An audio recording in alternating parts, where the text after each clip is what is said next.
Shri Rajan Joseph, അല്പം ചരിത്രം. 1962 China അധിനിവേശമാണ് നടത്തിയത്. ഭാരതത്തിൻ്റെ ഭൂപ്രദേശം പിടിച്ചെടുക്കുകയാണ് ചെയ്തത്. ഇന്ത്യ ചൈന യുദ്ധമെന്നാണ് അന്ന് CPI വിശേഷിപ്പിച്ചത്. EMS പറഞ്ഞത് ഇന്ത്യ ഇന്ത്യയുടേതെന്നും ചൈന ചൈനയുടേതും എന്നും പറയുന്ന ഭൂപ്രദേശം എന്നും.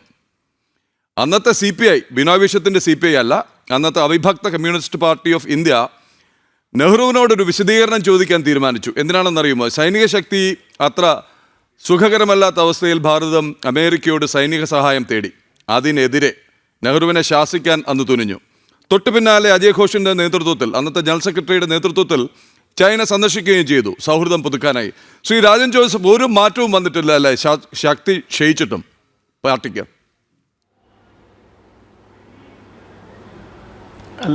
അല്ല, മാറ്റം വന്നിട്ടില്ല എന്ന് പറഞ്ഞു കഴിഞ്ഞാൽ പഠിച്ചതല്ലേ പാടുള്ളൂ. രണ്ടാമത്തെ കാര്യം, ഇതിനകത്തുള്ള ഏറ്റവും പ്രസക്തമായിട്ടുള്ള കാര്യം, ചൈനയുമായിട്ടുള്ള 62 ഇഷ്യൂവിനകത്ത് EMS പറഞ്ഞതിനെ പരിപൂർണമായി ഞാൻ നിരാകരിക്കുന്നില്ല. കാരണം മോൺമോൺ രേഖയുമായി ബന്ധപ്പെട്ട പ്രശ്നം അത് മേശയ്ക്ക് ചുറ്റും വരുന്ന് ചർച്ച ചെയ്ത് പരിഹരിക്കാനുള്ള മീഡിയേറ്റേഴ്സിന് വെച്ച് അങ്ങനെ ശ്രമം നടത്തിക്കൂടെ എന്ന് ചോദിക്കുമ്പോൾ, പ്രത്യേകിച്ചും ജവഹർലാൽ നെഹ്റു യുദ്ധത്തെ വളരെ ഉദാസീന മനോഭാവത്തോടു കൂടിയിട്ടാണ് കണ്ടതെന്നുള്ളതാണ്.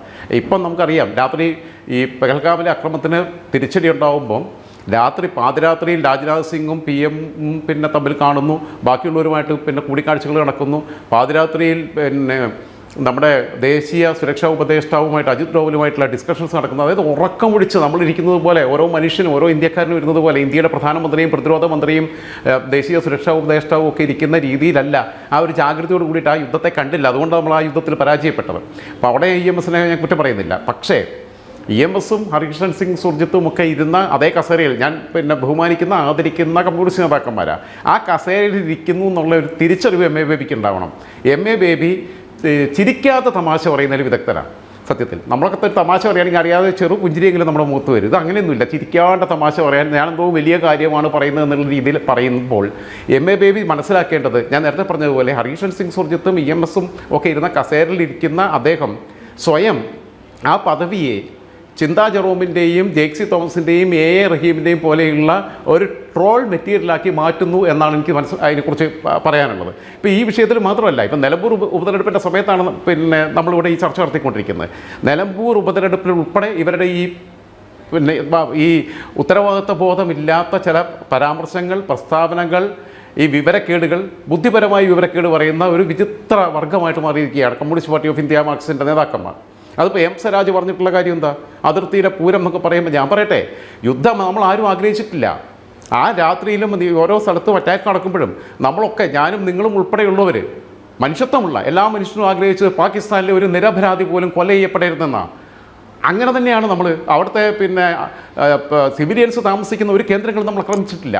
നമ്മൾ കൃത്യമായിട്ട് ടാർഗറ്റ് ചെയ്ത് അവരുടെ തീവ്രവാദ കേന്ദ്രങ്ങൾ, ഒരു നിരപരാധി പോലും കൊല്ലപ്പെട്ടിട്ടില്ല, അവിടെയാണ് ആക്രമിച്ചത്. അവരുടെ വ്യോമ പ്രതിരോധ സംവിധാനങ്ങളാണ് തകർത്തത്. അവരുടെ സൈനിക കേന്ദ്രങ്ങളാണ്, വ്യോമ കേന്ദ്രങ്ങളാണ് തകർത്തത്. അങ്ങനെ തകർത്ത് ഒരു നിരപരാധി പോലും, ഒരു സാധാരണ സിവിലിയൻ പോലും കൊല ചെയ്യപ്പെടാത്ത രീതിയിൽ എങ്ങനെ ഒരു സർജിക്കൽ സ്ട്രൈക്ക് നടത്താമെന്ന് ഇന്ത്യ ലോകത്തിന് മുമ്പിൽ കാണിച്ചു കൊടുത്തു. അപ്പുറത്ത് ഈ ഇറാനും ഹിസ്ബുള്ളയും ഒക്കെ എന്താ ചെയ്യണേ? പാവപ്പെട്ട മനുഷ്യരെ, കുഞ്ഞുങ്ങളെ, സ്ത്രീകളെയൊക്കെ വെറുതെ കൊന്നെടുക്കുന്നു. അങ്ങനെയുള്ളൊരു യുദ്ധത്തിലേക്ക് നമ്മൾ പോയിട്ടില്ല. അങ്ങനെ യുദ്ധത്തിലേക്ക് പോകാൻ കെൽപ്പില്ലാത്തതുകൊണ്ടൊന്നുമല്ല. കുറച്ച് ദിവസം കൂടെ യുദ്ധം നിന്നിരുന്നെങ്കിൽ പാകിസ്ഥാൻ 2 കഷ്ണമാവുമായിരുന്നു. അപ്പുറത്ത് BLO ബലൂചിസ്ഥാൻ സെപ്പറേറ്റ് രാജ്യമാവുമായിരുന്നു. അവരുടെ ഇന്ത്യയുമായിട്ട് ഏറ്റുമുട്ടാനുള്ള പ്രതിരോധ സംവിധാനങ്ങൾ സ്കാറ്റേഡായി പോകും. കാരണം അപ്പുറത്തും നോക്കണം, ഇപ്പുറത്തും നോക്കണം. അതിനുള്ള ഫോഴ്സ് ഒന്നുമില്ല. നമ്മളെ ആർമിക്ക് കൊടുക്കുന്ന രീതിയിലുള്ള വലിയ സൗകര്യങ്ങളോ സംവിധാനങ്ങളോ ഒന്നും മര്യാദയ്ക്ക് അവർക്ക് കൊടുക്കുന്നില്ല. അവർക്കിപ്പോഴും ഈ റൊട്ടിയും മറ്റേ ഉരുളക്കിഴങ്ങ് കറിയും കൊടുത്തുകൊണ്ടിരിക്കുക. നമ്മളെ ആർമിയെ തീറ്റിപ്പെട്ടുന്ന രീതിയിൽ, തീറ്റിപ്പെട്ടുന്നുള്ള വാക്ക് നെഗറ്റീവ് അർത്ഥത്തിലല്ല, അവരുടെ ക്ഷേമത്തിന് വേണ്ടി നമ്മൾ കാണിക്കുന്ന ഒരു ജാഗ്രത അവർ കാണിക്കുന്നില്ല. ഇപ്പം നിലമ്പൂർ ഈ ഉപതെരഞ്ഞെടുപ്പ് നടക്കുന്നു. ഈ ഉപതെരഞ്ഞെടുപ്പ് നടക്കുമ്പോൾ ഇന്നൊക്കെ നമ്മളോട് പലരും സംസാരിക്കും. എനിക്ക് എല്ലാ പ്രാദേശിക നേതാക്കന്മാരും, ഞാൻ അവിടുത്തെ വോട്ടറാണ് ആ മണ്ഡലത്തിലെ, അവിടെയുള്ള ആളുകൾക്ക് അവരിപ്പോൾ ഫൈനലായിട്ട് എത്തിക്കുന്നത് UDF LDF എന്നുള്ളതല്ല, BJPക്ക് വോട്ട് ചെയ്യണോ അവ അൻവറിന് വോട്ട് ചെയ്യണം എന്നുള്ളടത്താണ്. അതിന് ജാതി മതമൊന്നുമില്ല.